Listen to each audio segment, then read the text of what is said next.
সচিব আক্তার হোসেন লক্ষ্য করে ডিম ছোড়ার যে ঘটনা ঘটেছে, সেই সময় সঙ্গে হাঁটছিলেন বিএনপি মহাসচিব মির্জা ফখরুল ইসলাম আলমগীর এবং এনসিপির জ্যেষ্ঠ যুগ্ম মহাসচিব সদস্য সচিব তাসনিম চারাও সেই সময় সঙ্গে ছিলেন। এই নিয়ে সারা দিনব্যাপী গণমাধ্যম এবং সোশ্যাল মিডিয়ায় বিভিন্ন প্ল্যাটফর্মে আপনারা দেখেছেন বিভিন্ন আলোচনা। রাজনীতির মধ্যে ডিম নিক্ষেপের এই সংস্কৃতি আমাদের আজকের আলোচনার বিষয়। এটিকে ধরেই আমরা রাজনীতির অন্যান্য দিকগুলো আলোচনা করব। এই মুহূর্তে কেন এটি এত গুরুত্বপূর্ণ হয়ে উঠল আলোচনার জন্য আজকে আমাদের স্টুডিওতে আছেন জাতীয়তাবাদী কৃষক দলের সাধারণ সম্পাদক শহীদুল ইসলাম বাবুল। এ নিয়ে আমাদের আজকের প্রথম আলোর আয়োজন বার্তা কক্ষে স্বাগত জানাচ্ছি আমি শামসুজ্জোহা।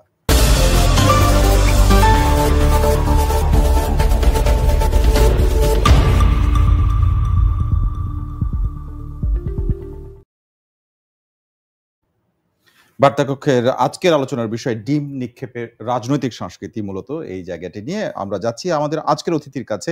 শহীদুল ইসলাম বাবুল, সাধারণ সম্পাদক জাতীয়তাবাদী কৃষক দল, আপনাকে স্বাগত। জি, ধন্যবাদ আমাদেরকে সময় দেওয়ার জন্য। প্রথমে যেটি আমি শুরু করার সময় যে ঘটনাটি বলছিলাম সেটি আপনিও নিশ্চয়ই জেনেছেন, কারণ আজকে সবগুলো গণমাধ্যম এবং সোশ্যাল মিডিয়াতেও এই বিষয়টি আলোচনায় এসেছে। কিন্তু আমার প্রশ্ন হচ্ছে, এটা নিয়ে আসলে এত আলোচনা, এরকম ঘটনা তো এর আগেও ঘটেছে এবং বাংলাদেশের রাজনীতিতে এটি একেবারেই যে নতুন তা নয়। না, ঘটেছে, দিস ইজ ট্রু। হ্যাঁ, এটা বাংলাদেশের রাজনীতিতে শিষ্টাচার, সুবচন বা সুস্থ রাজনৈতিক সংস্কৃতি, এটার শূন্যতা আছে এবং দিনে দিনে সেটা প্রকট হয়ে দেখা দিচ্ছে। একটা হলো ধরেন ফ্যাসিবাদ বিরোধী সময়ে মানুষের তীব্র ঘৃণা, ক্ষোভ, বা মানুষের দমবন্ধ একটা পরিস্থিতি, সেই পরিস্থিতির প্রেক্ষাপটে আমরা আদালত প্রাঙ্গণে এরকম ঘটনা আমরা দেখেছি, এটা তো সত্য। বাট এই ধরনের ঘটনা যেখানেই হোক, আদালত প্রাঙ্গণে হোক বা ফ্যাসিবাদ পরবর্তী আমলে হোক, বাংলাদেশের আইন, আদালত, বিচার সবকিছুই, বা মব বলেন, যাই বলেন, বিশেষ করে এবারের ঘটনাটি বিদেশের মাটিতে। হ্যাঁ, এইবারের ঘটনাটা যেহেতু বিদেশের মাটিতে ঘটেছে এবং মির্জা ফখরুল ইসলাম আলমগীরের মতো একজন প্রবীণ রাজনৈতিক ব্যক্তিত্ব, যার ব্যক্তিগত ইমেজ, যার গ্রহণযোগ্যতা এবং যিনি একটা মানবিক রাজনীতিবিদ হিসেবে সবসময় বাংলাদেশের সর্বমহলে সমাদৃত, উনার মতো মানুষের সাথে যে অসৌজন্যমূলক আচরণ করা হয়েছে, যে ধরনের নোংরা অশ্লীল কটুবাক্য নিক্ষেপ করা হয়েছে, এটা মানুষ স্বাভাবিকভাবে গ্রহণ করে নাই। আর পাশাপাশি যে অন্য ডিম নিক্ষেপের যে বাস্তবতা ঘটনা আপনি বলেছেন, সেটাও সমর্থনযোগ্য হতে পারে না, যেহেতু আইনের অধীনে সরকারের লকআপে যারা থাকে তাদের উপরে বাইরের কোনো মানুষ কোনো আচরণ করবে, সেটাও কাম্য হতে পারে না। এবং সেটা আমরা প্রথম দিকে দেখেছিলাম, ইদানিং সেই সংকট আদালতে আমরা সেই ধরনের বাস্তবতা দেখি না। একটা হলো ধরেন ফ্যাসিবাদী সরকারের পতনের পরে যে বাস্তবতা, মানুষের দীর্ঘদিনের পুঞ্জীবিত ক্ষোভের যে একটা বহিঃপ্রকাশ, সেই বহিঃপ্রকাশ ঘটেছে, বাট ওটাও সমর্থনযোগ্য না। আর বিদেশের মাটিতে যেটা ঘটলো, সারা দুনিয়ায় আমাদের মাথা হেট করে দিয়েছে গতকালকের এই ঘটনা, এবং ঘৃণ্য, এবং এই ধরেন অনেকের প্রতি এনসিপির তরুণ নেতৃত্বের ধরেন কি বলবো, এটা অপরিপক্কতা বলেন বা তাদের অসতর্ক কথাবার্তা বা আচরণের কারণে তাদের প্রতি যদিও মানুষের কোনো ক্ষোভ থেকে থাকে, সেটাও কিন্তু বুমেরাং হয়ে গেছে। কালকে অনেকটা বুমেরাং হয়েছে।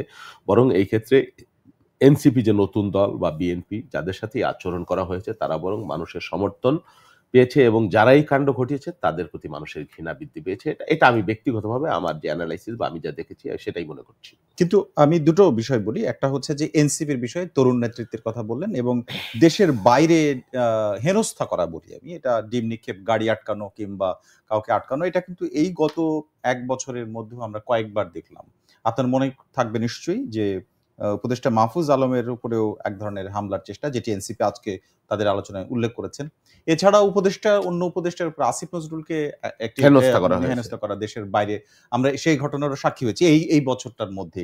এই বিষয়গুলো আপনি যেটি বলেছেন সেটি নিশ্চয়ই ভালো বার্তা দেয় না, কিন্তু এই ঘটনাগুলো মুহুর্মুহু ঘটছে, এটাতে আসলে কি তাদের গ্রহণযোগ্যতার বিষয়টি নিয়ে প্রশ্ন উঠছে, নাকি এই যে রাজনৈতিক সংস্কৃতি যেটা আমাদের দেশে, তো এর থেকেও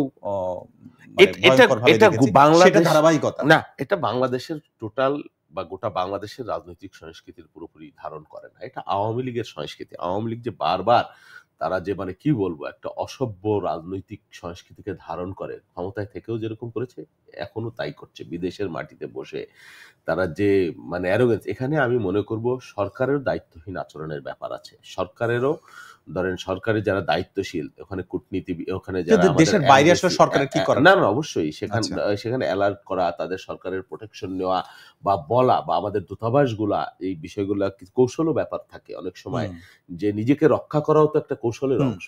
সেটাও তো দূতাবাসগুলোর দায়িত্ব ছিল বলে আমরা মনে করি। তাদের নেগলিজেন্সি আছে, বা সেখানেও কেউ কেউ বলছেন যে আওয়ামী লীগের অনুচরেরা সেখানে এখনো বসে আছে, তাদের সেইভাবে সেখান থেকে সরানো হয় মানে না দূতাবাসের অনেকেই। মধ্যে এটা হ্যাঁ, বলছেন? দূতাবাসে আচ্ছা। দূতাবাসে চাকরিতে এখনো বহাল তবিয়তে আছে, তারা সেখানে বসে স্যাবোটাজ করছেন, এরকম কথাও আমরা শুনছি। জানি না প্রকৃত সত্য কোনটা।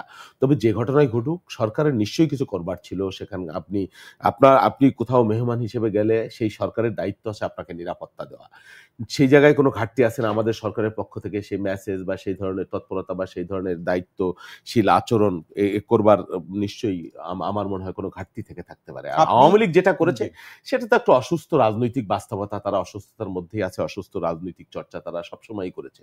ক্ষমতাসীন আমলেও করেছে, এই আমলেও এখনো তারা করছে।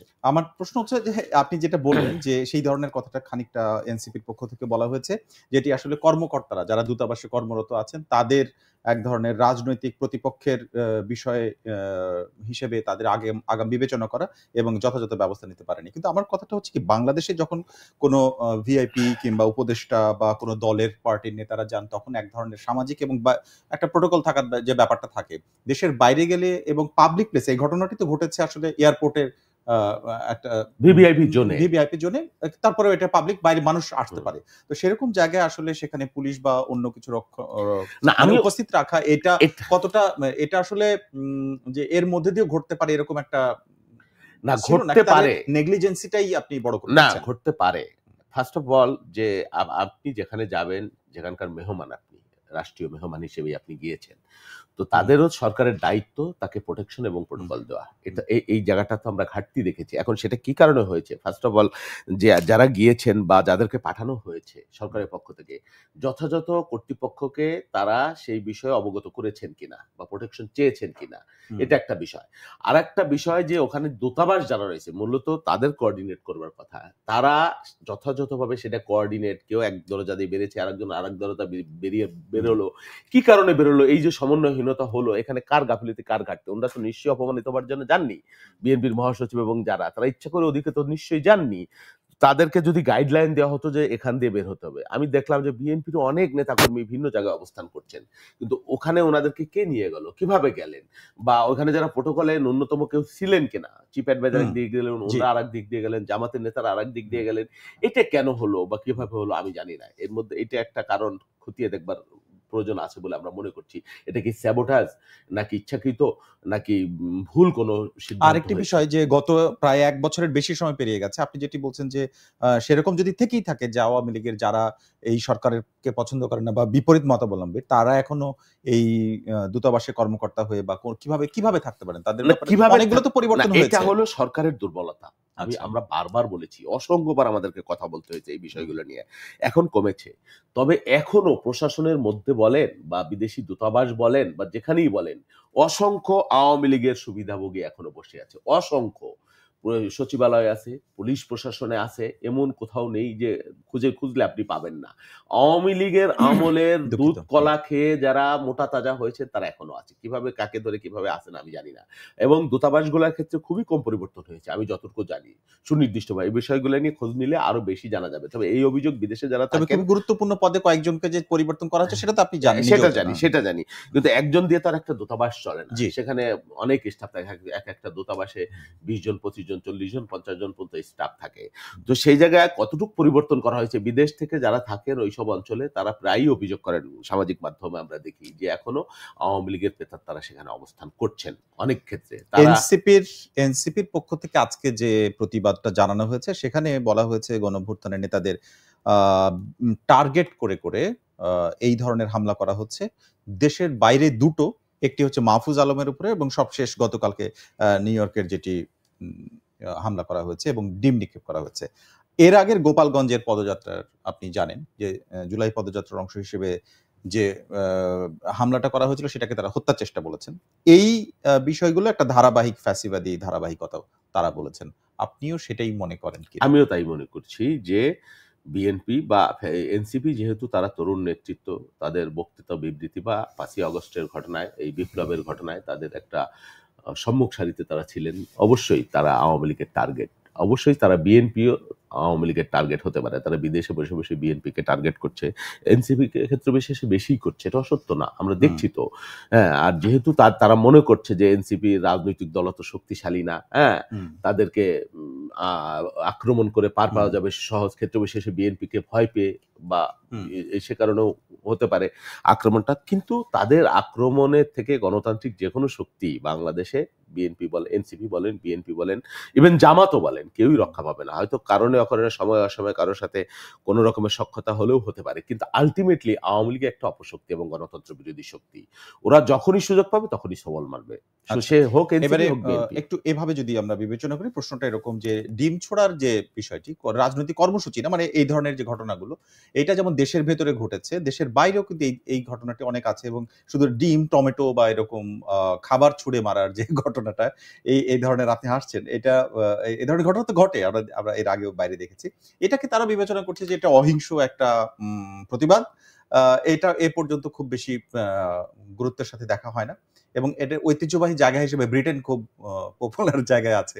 এর আগে তার অনেক উদাহরণ পাওয়া গেছে। আমরা দেখছিলাম যে অ এ অনেকের নামও এসেছে, রাজনৈতিক নেতা এবং অনেক সিনেমার হিরোইনদের উপরেও ডিম ছুঁড়ে মারা হয়েছে। প্রশ্ন হচ্ছে, এর আগে এই ডিম ছুঁড়ে মারার যে ঘটনাটা আপনি একটু উল্লেখ করেছেন। আমি কয়েকটি উল্লেখ করতে পারি। আমার ধারণা আপনি মনে করতে পারবেন যে সাবেক বন পরিবেশ মন্ত্রী সাবের হোসেন চৌধুরীকে যখন আদালতে নেওয়া হচ্ছিল, তখন তার উপরে ডিম নিক্ষেপ করা হয়েছিল। দীপুমণি, হ্যাঁ। দীপুমনি গাজীপুরের একটা হুম। মামলায় যখন নেয়া হচ্ছিল আদালতে তখন। তারপরে বরগুনায়ও সাবেক এমপি শম্ভু তাকে ডিম নিক্ষেপ করা হচ্ছে। এইসব যে ঘটনাগুলো ঘটেছিল, সেইটা তাদের পরিচিত কেউ থাকতে পারে অথবা আওয়ামী লীগের লোক হিসেবে তারা এটাকে কি প্রতিশোধ হিসেবে ভাবছে কিনা? মানে না বা এই ঘটনাগুলো তো মানে ঘটেছে না হতে পারে। এবং এটা তো আদালতের না, এটা প্রাঙ্গণে। ধারাবাহিকতা শোনেন। শুধু ডিম ছুঁড়ে মারা বাংলাদেশে তো স্বাভাবিক ঘটনা। বাংলাদেশে পিটিয়ে, পিটিয়ে মানুষ মারা হয়েছে। জি। লাশের উপর এর থেকে ভয়ংকর ঘটনা উৎসব ঘটেছে। করা হুম, হয়েছে, হুম। পাথর দিয়ে মানুষ মারা হচ্ছে, জি, প্রতিনিয়ত নিষ্ঠুর নৃশংসভাবে রাজনৈতিক একজনকে ২০ টা ২২ টা গুলি করে, তার সেই তুলনায় ডিম তো অ হুম। অত সহিংস কোনো ব্যাপার হ্যাঁ, না। কাউকে আহত হতে হয় না। তবে এটা একটা প্রতিবাদ হুম, ওয়েস্টার্ন কান্ট্রি গুলোতে যে ডিম ছুঁড়ে মারলে সেটার আইন বা সাজা ওইভাবে হয় না। সেই সুযোগটা তারা গ্রহণ করেছে হুম। ওইখানে। তবে এটা রাজনৈতিক সংস্কৃতির জন্য খুব ভালো বার্তা দেয় না। হ্যাঁ? আদালতেও যেটা হয়েছে সেটা আমরা সমর্থন করি না। কিন্তু এই যেভাবে বাইরের ঘটনাটাও যেমন বাইরের মানুষের কাছে বহির্বিশ্বের কাছে একটা অপমানের বিষয়। আবার আদালতটাও তো একটা প্রশ্নবিদ্ধ যে বিচার প্রক্রিয়ার মধ্যে থাকা নিশ্চিতভাবে অবস্থায়। নিশ্চিতভাবেই। হুম, দেখেন ধরেন এই সরকারটা যখন আসলো, নানান ধরনের দুর্বলতা। ৩ দিন তো সরকারবিহীন অবস্থায় ছিল বাংলাদেশ। হুম, হ্যাঁ, তারপরে সরকার যখন আসলো, এরা কোন রাজনৈতিক সরকার না। একটা অন্তর্বর্তী সরকার, একটা বিধ্বস্ত বাস্তবতার মধ্যে তারা ক্ষমতায় এসেছে। টোটাল পুলিশ বাহিনী বিধ্বস্ত। খুবই বিধ্বস্ত অবস্থায় হুম, ছিল। সেই অবস্থায় ধরেন তারা দায়িত্ব নিয়েছে। সব দোষ আমি তাদেরকে দেব না। তারা যে প্রোটেকশন দেওয়ার কথা ছিল বা দিতে পারে নাই, এটা সমস্ত দায়-দায়িত্ব দেব না। এটা বাংলাদেশের দীর্ঘদিনের রাজনৈতিক পুঞ্জীভূত ক্ষোভ-টোভের কারণে যেটা হয়েছে, আদালত প্রাঙ্গণে যেগুলো হয়েছে, এটা সমর্থনযোগ্য না। হুম, অবশ্যই অনেকে কিন্তু অ্যারেস্টও হয়েছে ওই হুম, ঘটনার খুব পরে। এবং গ্র্যাজুয়ালি বিষয়গুলো কিন্তু কমে এসে এখন বোধহয় আমরা সেই বিষয়গুলো দেখছি না। আপাতত আদালতে প্রোটেকশন বা নিরাপত্তার কোনো ঘাটতি এই মুহূর্ত পর্যন্ত হুম, আছে বলে আমরা মনে করছি না। তবে এটা যেটা হয়েছে এটা সরকারের দুর্বলতার কারণে হয়েছে এবং গণঅভ্যুত্থান পরবর্তী যে বাস্তবতা, সেই বাস্তবতা একটা হযবরল অবস্থা ছিল এবং একটা দুর্বলতম সরকার ছিল, সেই কারণে হয়েছে। পুলিশ প্রশাসন বিধ্বস্ত ছিল, সেই কারণে হয়েছে। তো এখন সেটা হচ্ছে না বা কোনটাই হওয়া একটু উচিত না। পার্টি হিসেবে বলি। এখানে বিএনপির আপনি শুরুতে আমি সংবাদটা যখন পড়ি তখন আপনি শুনছিলেন যে এর মধ্যে বিএনপির স মহাসচিব তিনি নিজেও ছিলেন। কারণ এই সফরের অংশ তিনি।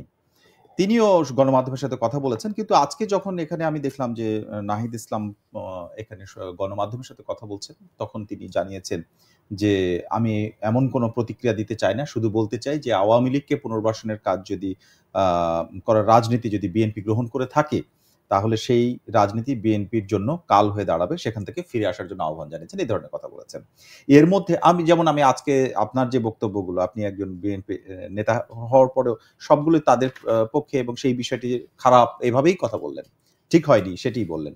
কিন্তু এই যে বক্তব্যটি সেটি আপনি আসলে বিএনপির জন্য কেন হুমকি মনে করছে বা বিএনপির কে উদ্দেশ্য করে তারা এই ধরনের কথা বলছে কেন? আমি জানি না কি কারণে বলছে। শোনেন, আওয়ামী লীগ দ্বারা বিএনপি সবচাইতে বেশি সাফারার। তবে বিএনপি একটা পরিশীলিত রাজনীতি, অনেক নবীন, প্রবীণ, সিনিয়র প্রখর রাজনীতিবিদ বিএনপি। আমরা যেটা বলেছিলাম ১ম থেকেই যেটা বলা হয়েছে, সেটাকে তারা কোনভাবে নিয়েছে আমি জানি না। নাহিদ ইসলামও তো দেখলাম গতকাল তার না পরশুদিন একটা বক্তব্য যে মানে নির্বাহী আদেশে কোনো রাজনৈতিক দলকে নিষিদ্ধ করা ঠিক না।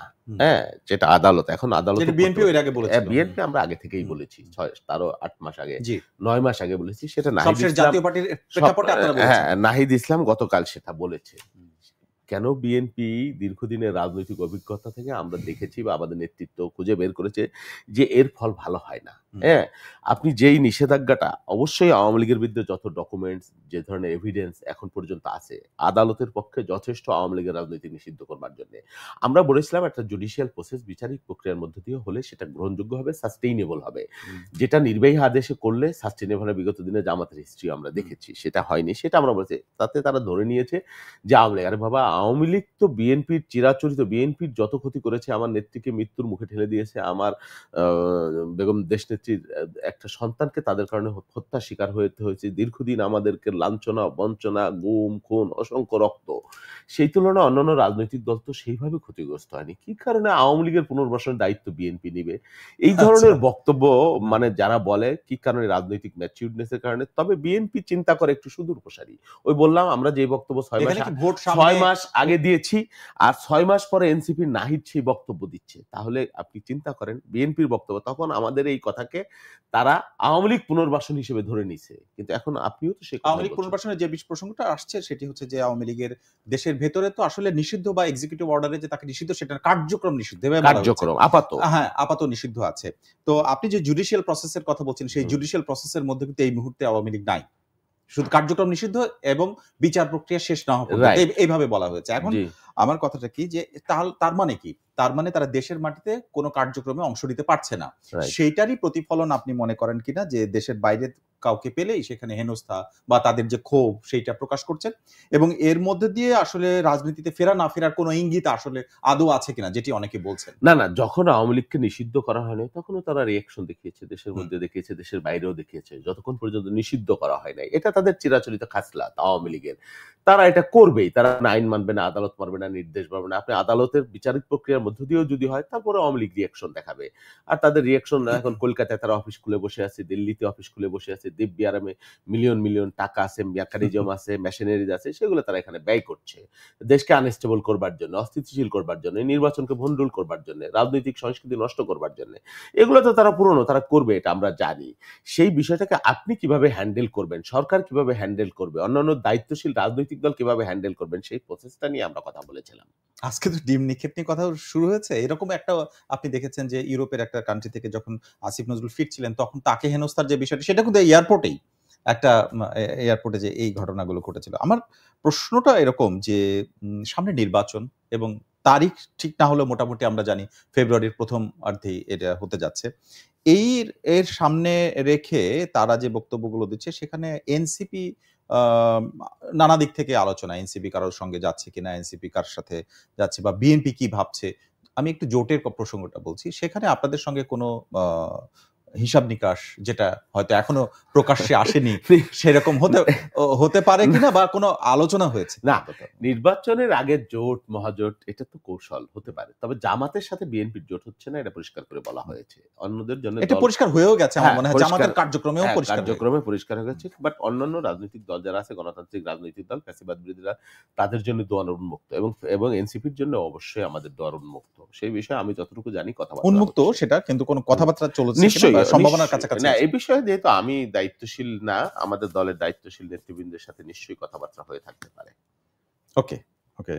এবার আসি সামাজিক যোগাযোগ মাধ্যমে এনসিপি নিয়ে আরেকটা বিষয় আসছে, যে তারা গতকালকেও বলেছিল যে বিএনপি এবং জামাত তাদেরকে ভণ্ডামি বাদ দিয়ে নির্বাচনে আসা, নির্বাচনকে পিছানোর জন্য একটা মহল উঠে পড়ে লেগেছে, এবং সেখানে বিএনপির কথা বলা হয়েছে। আপনি জানেন নাসিরউদ্দিন পাটোয়ারি এই সমস্ত কথা বলেছিলেন আজকে, এবং তারা প্রতীকের ব্যাপারে অনড় থাকবে। কিন্তু আজকে নির্বাচন কমিশন থেকে জানা হয়েছে তারা যে প্রতীকটা চেয়েছিলেন, অর্থাৎ শাপলা, সেটা তারা পাচ্ছেন না, ক্ষোভ জানিয়েছেন, এবং তারা আদায় করে ছাড়বে, এটাও আবার তারা বলছেন।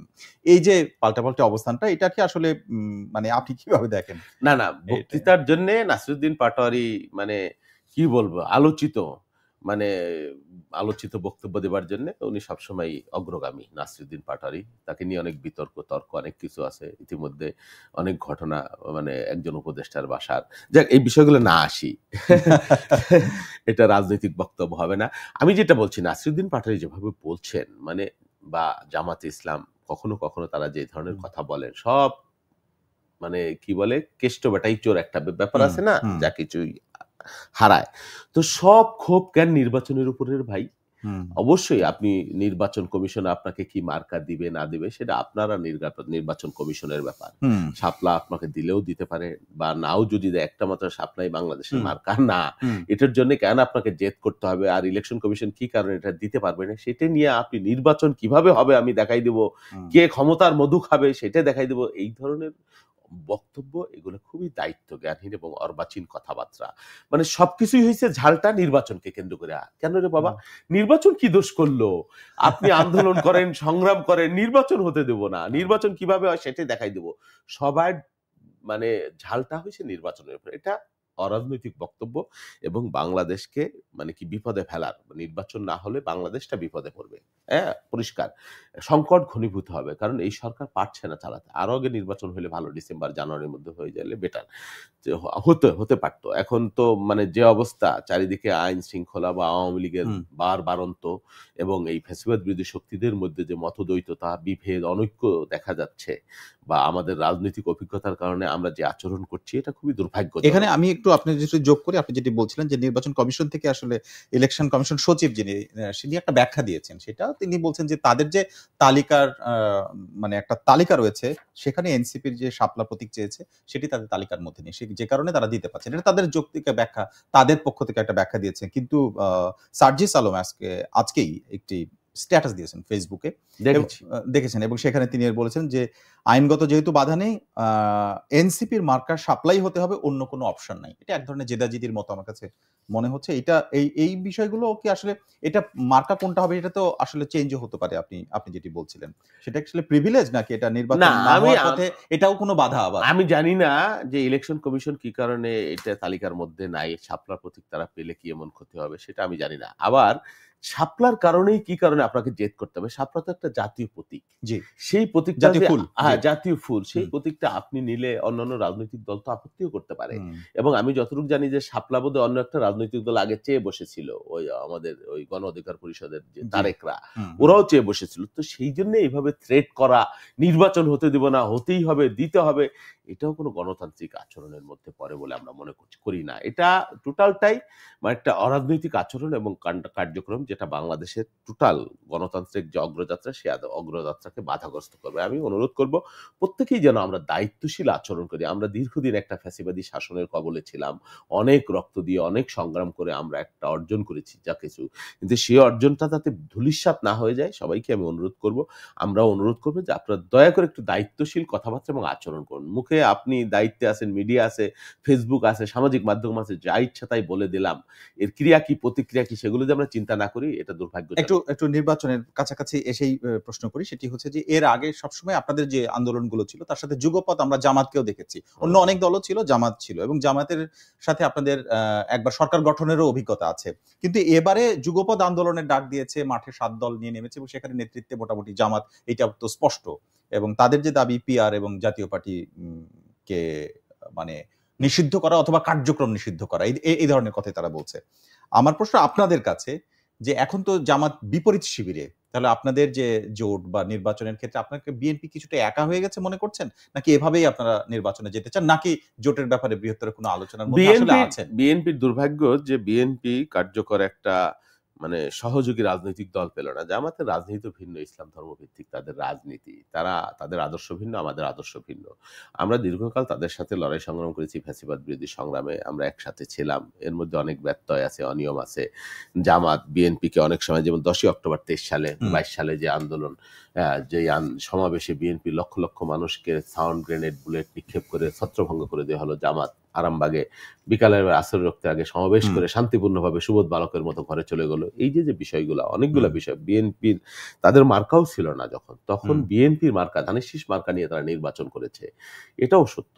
তো অনেকগুলা ব্যাপার, যে জামাতের দুর্দিনের দুঃসময় বিএনপি সবসময় জামাতের পাশে ছিল, অনেক বিতর্কিত হয়েছে এর জন্য বিএনপি একটা মুক্তিযুদ্ধের মানে প্রতিষ্ঠাতা, আমাদের দলের প্রতিষ্ঠাতা মুক্তিযুদ্ধের ঘোষণা দিয়েছেন, রণাঙ্গনে যুদ্ধ করেছেন অনেক সেক্টর কমান্ডার।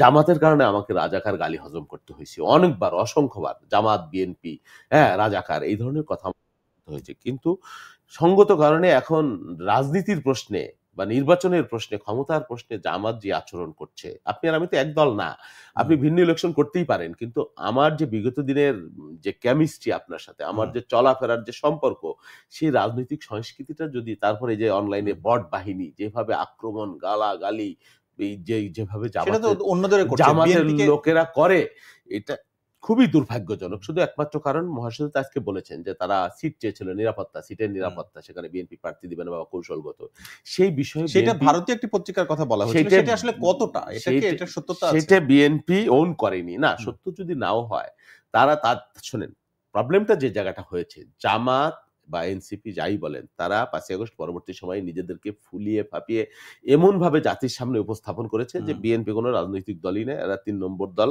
জামাত 1 নম্বর, 2 নম্বর এনসিপি, বা এনসিপি 1 নম্বর, 2 নম্বর জামাত।